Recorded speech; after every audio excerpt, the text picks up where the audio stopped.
Good morning, good evening, good afternoon, and welcome, excuse me, to another Sacred Pause. Friday always brings a special thought, doesn't it, of peace, the end of the week, a kind of feeling of completion. Sometimes in a normal week, whatever is normal these days, it's a kind of period of rest as we look forward to the weekend. Maybe you make plans to go out, meet friends, do something special. So whatever you're planning to do this Friday, whatever weekend you've got planned, just open sacred space. In your own time, take your attention to your breath and allow yourself to center. When you allow yourself to center, it means you're more grounded. It can mean that you breathe in through the spine. It can mean your center is in your base center or your dantian, your sacral center, your womb space. It may be that when you center, you put your hands on your heart or on your solar plexus or even your throat or your thymus gland. We all have a different way to center, but what it means is that you become the center of this meditation. You become the central focal point for you, because you are attracting everything in your life that surrounds you.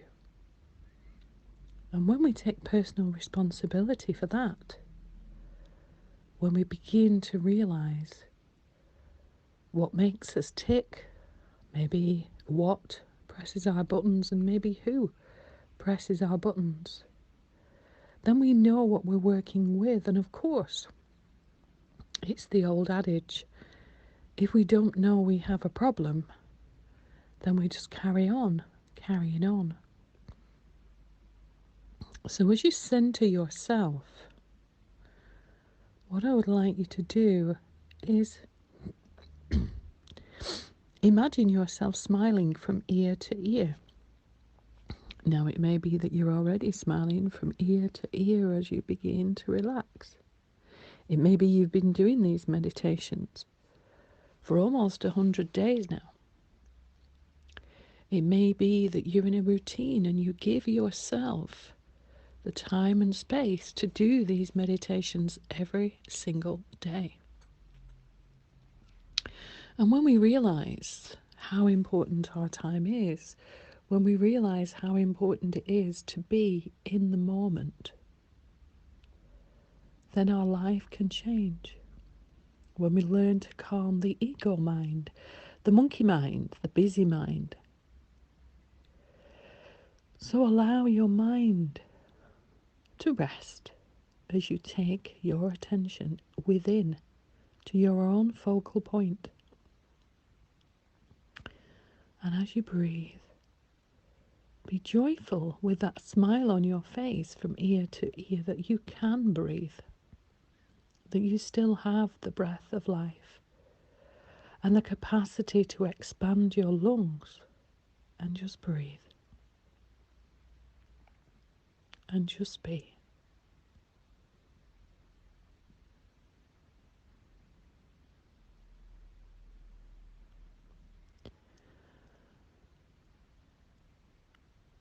And as you do that, allow your breath to slow down. We've all walked uphill and been out of breath. We've all run at some point and been out of breath. Maybe you've had a busy day cleaning the house, hoovering. Maybe at some point you've been out of breath during the day.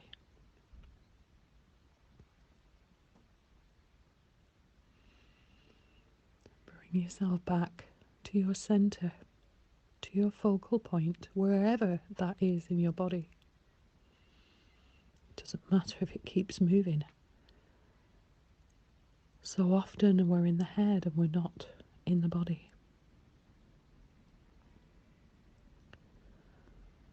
And as you focus on that smile that you have from ear to ear, I want you to think of your inner child. For me, the little Mary. For Peter, the little Peter. For Yasmin, the little Yasmin. For Magdalena, the little Magdalena, and so on and so forth. For Jeffrey, the little Jeff. And children smile so much more than the adults do. Children are completely in the moment. And I remember recently when I came back to England and I was initially staying with my son and his wife, my little granddaughter Rose of 3 has a blonde mop of hair which invariably is covering her eyes when she comes down the stairs in the morning, and then as she sees you and she waits for you to open the child gate because her baby sister is only 14 months old and a little rocket launcher. Then she looks at you with her big blue eyes, with a smile that beams. And for a child of 3, it's the joy of the new day. Playing with Play-Doh, playing with her toys and her Paw Patrol, her colouring books, her dollies, going on the trampoline perhaps, riding on her bike. But she always had that smile on her face as she looked at me in the morning. Every single one of those days, with those beautiful blue eyes, beautiful sparkly teeth, and a really happy aura. Children have innocence. And of course, when perhaps she was told off, or when her big sister interrupted her games, the bottom lip would come out. She would stamp her feet, she would scream, and my goodness, she could scream.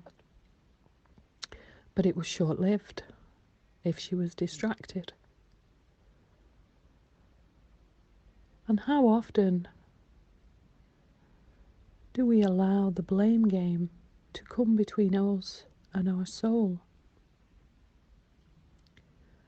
How often do we get stuck like a record in our stories, in the blame game, in the things we tell ourselves which invariably are not the whole truth? How often can you say that you come down the stairs in the morning with a huge smile on your face, looking forward to the day with no expectations, attachments or conditions? Little Rose has no concept of time. She can speak quite clearly. She'll tell you if she's hungry or she's thirsty. She's happy to wander around in a nightshirt or her pyjamas, and she's happy to get dressed at the right time. But my goodness, she knows if she wants her unicorn dress on rather than Peppa Pig or some trousers and a t-shirt. So she does know her own mind. And as you turn your attention to your inner child, what's your inner child feeling at this moment? When I look at Rose and my other granddaughters, especially the 14-month-old who thinks it's great that she can crawl, she can stand as she pulls herself up on the furniture, walk round the furniture, get on the furniture, and her little face as she bounces on the furniture is really something. My face as a grandma, thinking I'm going to have a heart attack at any minute as she appears to be leaping from the sofa to the chair, would be a picture. And yet, she's fine. She knows before she gets down from the sofa, she sits down, turns round, puts her bottom first so that her legs hit the floor first. And to be fair, she rarely falls off the furniture now, because she's mastered the arts of climbing up and down. She has patience with herself. She needs to learn trust at the moment. As she learns to walk, she can stand from the floor, of course, from a sitting position. And you and I both know that her legs are more than capable of carrying her. But she will get there in her own time. And by encouraging her, by giving her love and affection, and supporting her in every way, shape or form, inevitably, she'll get there sooner. Although there's no pressure, for sure. So think of a time when you were a child. If you can, and if you can't, it's okay. Be aware of the support around you. Someone taught you how to get dressed. Someone taught you how to do your laces. Someone taught you how to read and write and hold a pen. Someone taught you how to go to the toilet. Someone taught you how to brush your teeth. And although we often feel our parents didn't love us as we wanted to be loved, perhaps, and perhaps you were lucky enough to know that your parents loved you in many, many, many ways, perhaps you still have a good relationship with your parents. But the question I want to put to you now is, do you have a good relationship with your inner child? Can you be childlike rather than childish? Can you happily walk through a puddle of mud?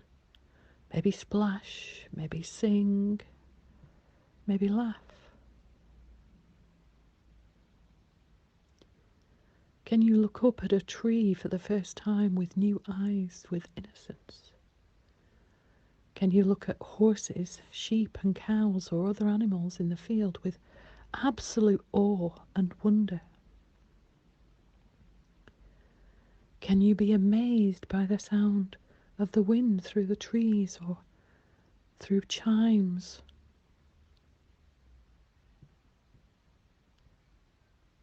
Can you be amazed at life? Do you give yourself permission to look forward to the new day? Do you give yourself permission to try new foods, to try new things, just as Phoebe's learning to walk?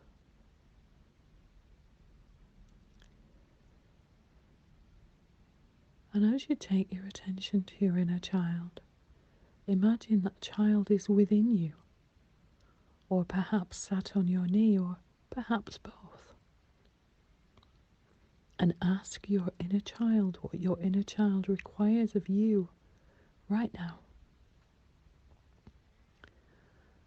I usually have a teddy bear in the car to remind me of my inner child, albeit a small bag puss or a little unicorn or something else. But it's just there to remind me to smile, to be innocent, to be in the moment.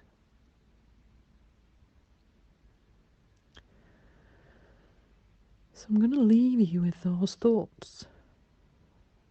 For those of you that want to stay in meditation, please do. For those of you that feel that you want to journal or connect more with your inner child, please do.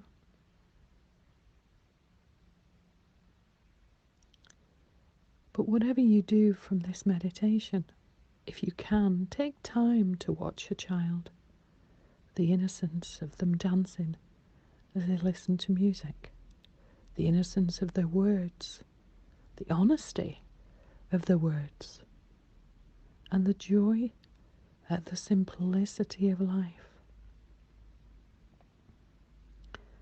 I bid you and your inner child, your inner children, a fond farewell in a beautiful way from a very wet, rainy evening in Abbey Village, Chorley, in England. Namaste, my blessed friends. Namaste.